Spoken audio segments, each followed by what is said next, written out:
салом алейкум хонандагони азиз, имрӯз мо ҳамроҳи шумо мавзӯи дарси 21-ро меомӯзем ки мавзӯи дарси имрӯза бахшида мешавад ба табдилдиҳии айнияти ифодаҳои тригонометрӣ. биёед бо воситаи 6 ё 7 формулаи асосии айниятҳои тригонометрӣ истифода карда айниятҳои зеринро дида мебароем ва онҳоро содда мекунем. масъалаи табдилдиҳиҳои айниятиро ба масъалаи муайян кардани мавқеи маҳал муқоиса кардан мумкин аст. шахсе ки хоҳиши рафтани ягон ҷой дорад, одатан ӯ ҳамаи роҳҳои маҳалро намедонад. тасодуфан зиёде пеш омаданаш мумкин аст, вале ба ӯ муяссар мегардад ки аввал як нишонаи муайянкунандаи А-ро маълум созад. баъди ин то ба нишонаи дигари Б роҳ паймудан ба ӯ имконият пайдо мешавад. ин нишони ба ӯ ёфтани роҳи сеюм С-ро муайян мекунад то он даме ки ба мақсад ноил гардад. ба монанди он ки ҳамаи гуногуншаклии нишонаҳои роҳро баён кардан мумкин нест, айнан ҳамон тавр ҳамаи табдилдиҳои айниятии тригонометриро низ ифода кардан имконпазир аст. инак табдилдиҳии 7 гурӯҳи айниятҳои тригонометриро ки онҳо методи табдилдиҳои маълум ном гирифтаанд, ҳангоми содда намудани ифодаҳои тригонометрӣ дида мебароем. биёед бо мисолҳо ин мавзӯъро дида бароем. мисоли якум. дар шарти мисоли якум чунин омадааст: ифодаро содда кунед. косинуси 60 минуси альфа ҷамъи косинуси дар дохили қавс 60 ҷамъи альфа. талаб карда мешавад ки ифодаи зерин содда карда шавад. барои содда кардани ин ифода формулаи фарқи функсияи тригонометрӣ ва ҷамъи косинусро истифода мебарем. яъне агар косинуси альфа минуси бета дода шуда бошад, пас инро мувофиқи формула косинуси альфа зарби косинуси бета ҷамъи синуси альфа зарби синуси бета кушодан мумкин аст. ва дар формулаи косинуси 60 ҷамъи альфа бошад, альфа ҷамъи бетаро мекушоем ва мувофиқан аз рӯи формулаи косинуси альфа зарби косинуси бета ин формулаҳоро мо ҳамроҳи шумо дар алоҳидагӣ дида баромада будем. синуси альфа зарби синуси бета ҳосил мешавад. биёед ин гуфтаҳоро иҷро мекунем. менависем косинуси 60 градус зарби косинуси альфа ҷамъи синуси 60 градус зарби синуси альфа ҷамъи косинуси 60 градус зарби косинуси альфа минуси синуси 60 градус зарби синуси альфа ҳосил мешавад. ин ифодаро табдил медиҳем. баробар қимати косинуси 60 градусро аз рӯи ҷадвал мебинем ки қимати он мувофиқан ба 1 тақсими 2 косинуси альфа баробар аст.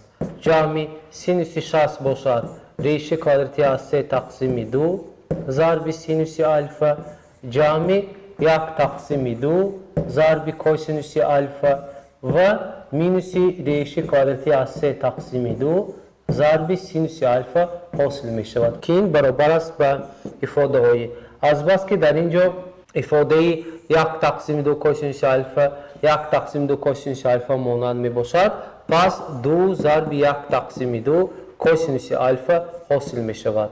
ва ифодаҳои реши квадрати аз 3 тақсими 2 минуси реши квадрати аз 3 тақсими 2 ифодаҳои бо ҳам муқобиланд, онҳоро ихтисор мекунем ва дар натиҷа ифодаи 2ро бо 2 ихтисор кардан танҳо косинуси альфа ҳосил мешавад ки натиҷаи ин мисол ба ҳисоб меравад. мисоли дигарро дида мебароем. дар шарти мисоли дигар чунин омадааст: ифодаро содда кунед ва ифодаи зерин дода шудааст. қайд мекунем. мисоли дуюм.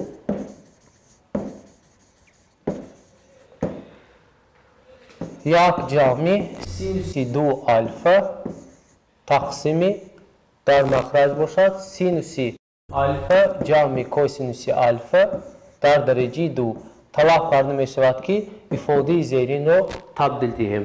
барои табдил додани ин ифода ما فرمولای ضرب مختصر و فرمولای تریگونومتری رو استفاده میبریم. در اینجا ما همه فرمولایی که به 7 گروه اساسی جدا کرده شده بود آنها رو استفاده میبریم. صورت کسر رو به تغییر میگذاریم و در مخرج قوس رو موافق فرمول ضرب مختصر میکشاییم. سینوس کوادرات الفا جمع 2 ضرب سینوس الفا ضرب کوسینوس الفا و جمع کوسینوس کوادرات الفا حاصل می شود که آن موافقا برابر است به 1 جمع سینوس 2 الفا تقسیم از بس که سینوس کوادرات الفا جمع کوسینوس کوادرات الفا به 1 برابر است 1 را می نویسیم و موافق فرمول ارگومنتش دوچنده 2 سینوس الفا ضرب کوسینوس الفا موافقا با سینوس 2 الفا برابر می شود.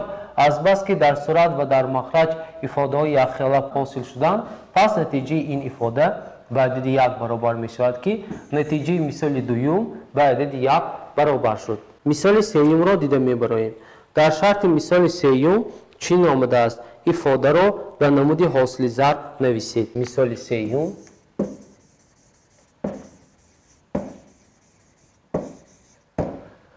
افاده نمودی سینوس کوادرات الفا مینوس سینوس کوادرات بیتا را طلاق کرده می شود که به نمودی حاصل ضرب تبدیل دهیم. برای این یک گروه دیگر فرمول استفاده می شود که آنها را می گویند از سوم و فرق گذاشتن به حاصل ضرب فونکسیون تریگونومتری. این فرمول را استفاده نیز کردن ممکن است. حال پیش از این فرمول را استفاده کردن در اول موافقاً از روی فرمول ضرب مختصر این دو افاده را به ضرب کننده ساده جدا میکنیم. یعنی سینوس کوادرات الفا مینوس سینوس کوادرات بیتا این برابر است به سینوس الفا مینوس سینوس بیتا در داخل یک قوس و ضرب سینوس الفا جمع سینوس بیتا حاصل می شود. موافقاً از روی فرمولای فرق و سوم فونکسیون تریگونومتری تبدیل دهی را اجرا می کنیم. برابر موافق فرمول فرق فونکسیون تریگونومتری سینوس الفا مینوس سینوس بیتا را موافقاً از روی فرمول زیرین می کشاییم. 2 سینوس الفا مینوس بیتا تقسیم 2 و ضرب کوسینوس الفا جمع بیتا تقسیم 2 ضرب از روی فرمول جمع فونکسیون تریگونومتری 2 سینوس الفا جمع بیتا تقسیم 2 و ضرب کوسینوس الفا مینوس بیتا تقسیم 2 را حاصل میکنیم که آن را با واسطه باز فرمول تریگونومتری ارگومنت دوچنده نیز ساده کردن ممکن است. از بس که در این افاده 2 سینوس الفا مینوس بیتا و کوسینوس الفا مینوس بیتا داده شده است ما از روی خاصیت گروه بندی چنین می نویسیم 2 سینوس الفا مینوس بیتا تقسیم 2 ضرب کوسینوس الفا مینوس بیتا تقسیم 2 و گروه دوم باشد از کوسینوس الفا پلس بیتا و 2 سینوس الفا پلس بیتا عبارت است. پس 2 سینوس الفا جمع بیتا تقسیم 2 ضرب کوسینوس الفا پلس بیتا تقسیم 2 را حاصل میکنیم که آن برابر است به افاده نمود زیرین. آن را دیده میبراییم برابر است به موافق فرمول ارگومنتش دوچنده سینوس 2 ضرب در داخل قوس الفا مینوس بیتا تقسیم 2 را حاصل میکنیم و ضرب در قوس دیگر باشد سینوس 2 ضرب الفا جمع بیتا حاصل می شود که اون رو ارگومنت رو به 2 اختصار میکنیم.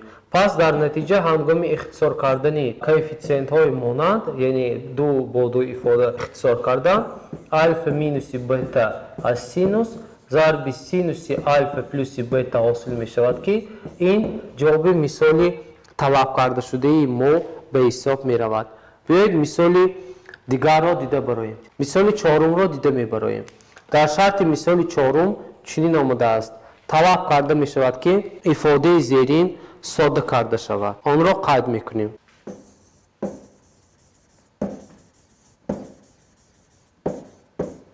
مثال چهارم. در مثال چهارم طلب کرده می شود که ifade نمودی یک تقسیم تانگنس الفا جمع که تانگنس الفا ساده کرده شود.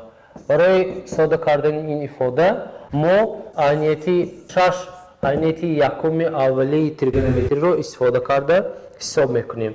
یعنی می نویسیم از بس که مخرج کسر از تانگنس الفا جمع که تانگنس الفا عبارت است، پس ما اون رو در علایدگی دیده میبراییم. در نتیجه تانگنس را همچون نسبت سینوس تقسیم کوسینوس جمع که تانگنس را باشد کوسینوس الفا تقسیم سینوس الفا می نویسیم و در نتیجه با این دو کسر و مخرج عمومی میاریم که مخرج عمومی آنها موافقاً به سینوس الفا ضرب کوسینوس الفا برابر می شود. به صورت یکم سینوس الفا نمی رسد و به صورت دوم کوسینوس الفا نمی رسد. پس سینوس کوادرات الفا جمع کوسینوس کوادرات الفا حاصل می شود.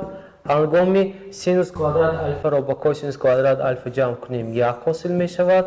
سینوس الفا ضرب کوسینوس الفا باقی میماند که هنگامی یک رو با سینوس الفا تقسیم کوسینوس الفا تقسیم کردن، یعنی یک تقسیم یک سینوس الفا ضرب کوسینوس الفا تقسیم نمودن کسر و ما خودی سینوس الفا ضرب کوسینوس الفا حاصل می شود که این جواب این مثال به حساب می رود که نتیجه آن را ما نوشتیم. بیایید خوانندگان عزیز مثال پنجم را دیده براییم. در شرط مثال پنجم چنین آمده است: معلوم است که سینوس الفا جمع کوسینوس الفا به یک تقسیم دو برابر است.